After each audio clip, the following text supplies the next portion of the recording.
Hey, what's up, guys? Just coming to you here with a quick little video to let you know about something I've not really mentioned that much, but I've got a video series that I've put together that's like 2 hours long on how to do these killer paint jobs on CNC metal art. So if you're a CNC metal art guy and you're doing powder coat or just even worse, rattle can, take a look. Go to this, my new website is called Download CNC.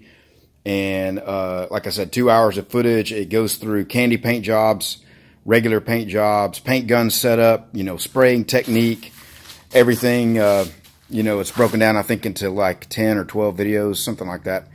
But anyway, just a couple of jobs I've recently completed. And, and here's a candy version of it here with the metal swirls underneath it, and just an opaque version here. And some matte, this is Hot Rod Flats paint on that. And then I did a little sample right here. This is called Duplicolor Metal Cast, and it's candy paint in a can. You can see the color of it there, and I think it's like $8 or $9 for a can like that, Duplicolor. And it's got 3 or 4 coats of automotive clear over it. So, and you can see that it, like if you see in that light right there, you can see the texture. That's what the rattle can paint puts down. And then if you look at this, you notice there's no texture there. It's really flat. And same thing on this.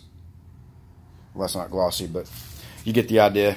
But you can still make it look nice. The key is, put some urethane 2K automotive clear with a nice paint gun over the top of it. There's a license plate frame that I did. Michigan Wolverines flag. And I got the CAD files on that for this.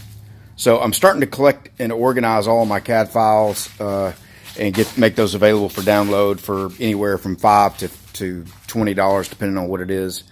And but anyway, if you want to learn how to get these paint jobs, you're a CNC metal art guy and you're new to the business, or you don't have experience doing automotive painting, go check out those videos. $19, and you'll receive an instant download with hidden links that'll put you back to YouTube, so you can see those. And I'm overlaying on the screen a comment from a guy that just watched them just maybe a few days ago. So hope you guys are doing well, and we'll see you on the next video.